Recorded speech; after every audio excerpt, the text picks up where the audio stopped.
TV 20 Kannada ವಾಹಿನಿಗೆ ಸ್ವಾಗತ. ನಿನ್ನೆ ರಾತ್ರಿ ಯಲ್ಲಮ್ಮನ ದೇವಸ್ಥಾನದ ದರ್ಶನ ಪಡೆದು ಕಪಿಲೇಶ್ವರ ಮಂದಿರದಲ್ಲಿ ವಿಶೇಷ ಪೂಜೆ ಸಲ್ಲಿಸಿದ್ದು ಸಂತೋಷ ತಂದಿದೆ ಎಂದು ಸಿಟಿ ರವಿ ಪತ್ನಿ ಪಲ್ಲವಿ ಹೇಳಿದ್ದಾರೆ. ಶನಿವಾರ ಬೆಳಗಾವಿಯಲ್ಲಿ ಮಾತನಾಡಿದ್ರು. ಕಪಿಲೇಶ್ವರ ದೇವಸ್ಥಾನಕ್ಕೆ ತನ್ನದೇ ಆದ ಇತಿಹಾಸವಿದೆ. ದೇವರು ಎಲ್ಲರಿಗೂ ಒಳ್ಳೆಯದು ಮಾಡಲಿ ಎಂದು ಬೇಡಿಕೊಂಡಿದ್ದೇವೆ ಎಂದಿದ್ದಾರೆ. ಹೌದು, ನನಗೆ ತುಂಬಾ ವರ್ಷದಿಂದ ನಮ್ಮ ಮನೆಯಲ್ಲಿ ಅಧಿವೇಶನಕ್ಕೆ ಬಂದಾಗ ನಾನು ಯಾವಾಗ್ಲೂ ಹೇಳ್ತಿದ್ದೆ, ನೀವು ಅಲ್ಲಿದ್ದಾಗ ನನಗೆ ಹೇಳಿ ನಾನು ಯಲ್ಲಮ್ಮನ ದರ್ಶನಕ್ಕೆ ಬರ್ತೀನಿ ಅಂತ. ಬಟ್ ಅವಕಾಶ ಆಗಿರ್ಲಿಲ್ಲ. ಇವತ್ತು ತಾಯಿ ಕರೆಸ್ಕೊಂಡಿದ್ದಾಳೆ. ತಾಯಿ ಸನ್ನಿಧಿಗೆ ಬಂದು ಅವಳಗತ್ರ ಎಲ್ಲರಿಗೂ ಒಳ್ಳೇದಾಗ್ಲಿ ಅಂತ ಹೇಳಿ ಬೇಡ್ಕೊಂಡಿದೀವಿ. ಸೊ ಕಪಿಲೇಶ್ವರನ್ ಎಕ್ಸ್ಪೆಕ್ಟ್ ಮಾಡಿರಲಿಲ್ಲ, ಇಷ್ಟು ಒಳ್ಳೆ ಪೂಜೆ ಶುಭ ಮುಂಜಾನೆ ನಮ್ಗೆ ಕಪಿಲೇಶ್ವರನ್ ದರ್ಶನ ಆಗಿದೆ. ಸೊ ಎಲ್ಲರಿಗೂ ಒಳ್ಳೇದಾಗ್ಲಿ, ಸರ್ವೇ ಜನ ಸುಖಿನೋ ಭವಂತು ಅಂತ ಹೇಳಿ ಪ್ರತಿಯೊಬ್ಬರಿಗೂ ಒಳ್ಳೇದಾಗ್ಲಿ, ಆ ಕಪಿಲೇಶ್ವರ ಎಲ್ಲರನ್ನೂ ಕಾಪಾಡ್ಲಿ ಅಂತ ಹೇಳಿ ಹೇಳ್ತೀವಿ.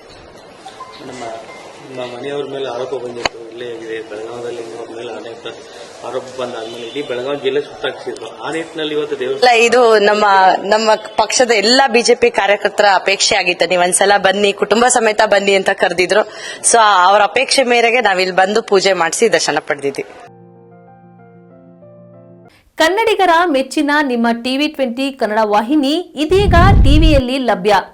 ಕರ್ನಾಟಕ ಮತ್ತು ದೇಶ ವಿದೇಶದ 360 ಡಿಗ್ರಿ ಸುದ್ದಿ ವಿವರವನ್ನ ಪಡೆಯುವುದಕ್ಕೆ ಟಿವಿ 20 ವಾಹಿನಿಯನ್ನು ಲೈಕ್ ಮಾಡಿ, ವಿಡಿಯೋಗಳನ್ನು ಶೇರ್ ಮಾಡಿ, ಕಮೆಂಟ್ ಮಾಡಿ, ಸಬ್ಸ್ಕ್ರೈಬ್ ಮಾಡಿ. HCN ಕೇಬಲ್ 842 ನಂಬರ್ನಲ್ಲಿ ಹುಕ್ಕೇರಿ ತಾಲೂಕು ಹಾಗೂ ಸಂಕೇಶ್ವರದ ಸುತ್ತಮುತ್ತಲಿನ ಹಳ್ಳಿಗಳಲ್ಲಿ ಲಭ್ಯ.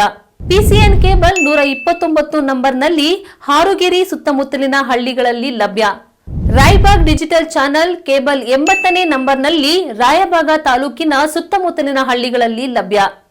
UDCN ಕೇಬಲ್ ನೆಟ್ವರ್ಕ್ ಉಗಾರ ಸುತ್ತಮುತ್ತಲಿನ ಹಳ್ಳಿಗಳಲ್ಲಿ ನಿಮ್ಮ ಟಿವಿ 20 ಕನ್ನಡ ವಾಹಿನಿಯೂ ಲಭ್ಯ.